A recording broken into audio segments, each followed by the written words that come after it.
Okay everyone, welcome to another episode of Tools of the Trade. This week we're tackling one of the big factor in ecological farming and keeping your insects out of the garden, which is insect nets, their role, and most importantly, what kind of types are out there.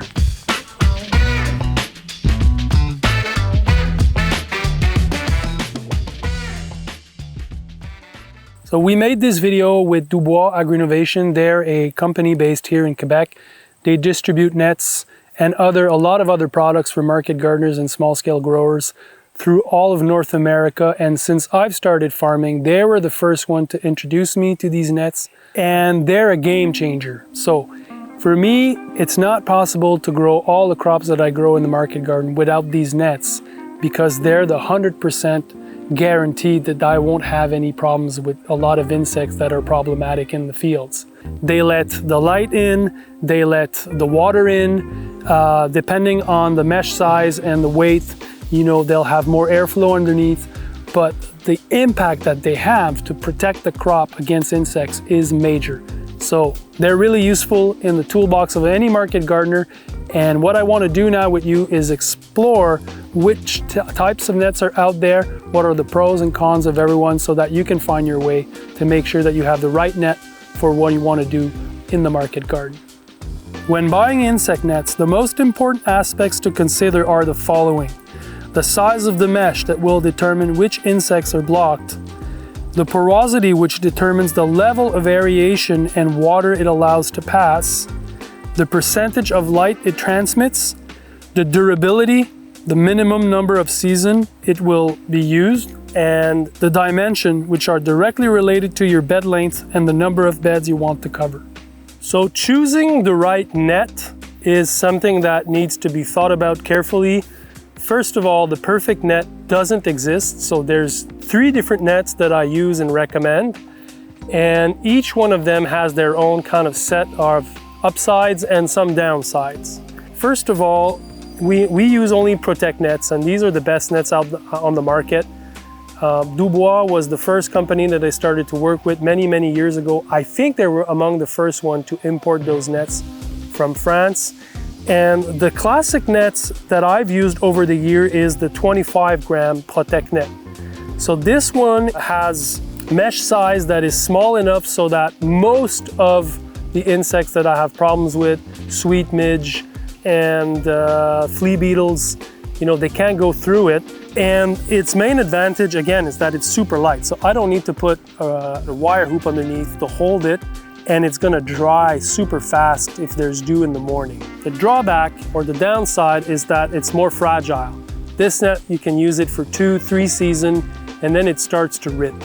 So it's kind of a super high quality net, but it doesn't last as long. If we move on to this guy, this is the 47-gram. The big thing with the 47-gram is that it's gonna last for 5, 6, 7 years. And that also is what you pay for. So it's more expensive, but it's more durable, and it's still somewhat lightweight.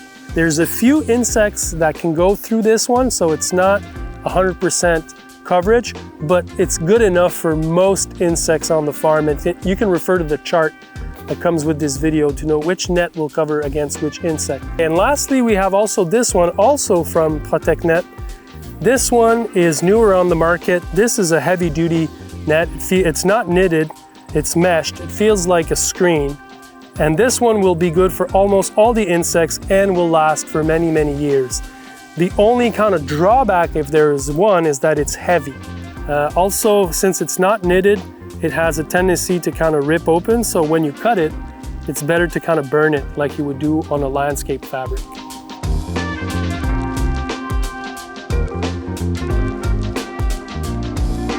Now, if we look at the sandbags, there's 2 options that I've used over all these years. Both are UV treated. That's the important aspect here. And if I stick with the high quality one, this one is more durable, it's more costly, so that's one thing. And the drawback that I see in it is also that when it's new, the edges can really cut. So it's not a good thing to put new sandbags like these on, let's say, a 25 gram Protect net because it can rip it. Okay, so but after 1 or 2 seasons, the edges aren't so sharp anymore, and you're good to go for that. These ones are definitely less expensive. They'll last for a couple of years. They're UV treated. They don't rip the nets. What I usually end up doing is putting these when they start to rip in another one. So I just kind of go over a few sandbags over the years. If we talk about the wire hoops, you can definitely make your own. That's something that I've done in the past, or you can purchase them.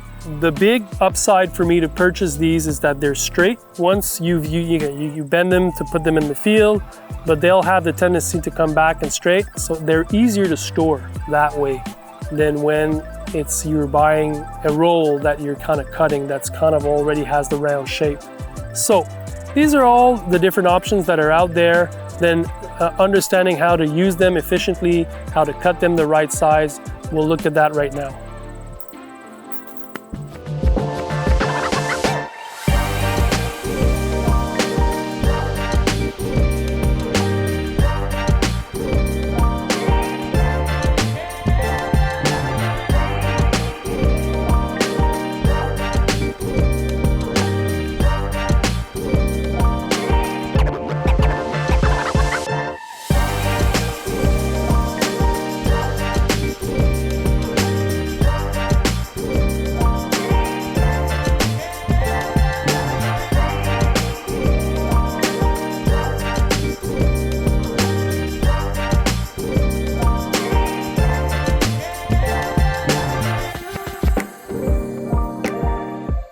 So if you're shopping around for insect nets, I really recommend going with Dubois Renovation. You can check them out. They ship everywhere in North America, and they have qualified people to tell you which net for which insect. Insect nets, game changers. They really make a big difference, allowing us to grow amazing, amazing, amazing crops. But they're not the only game changers out there. You can check out these videos for other game changers in my toolbox. This is it for this week. Jay, I'm out.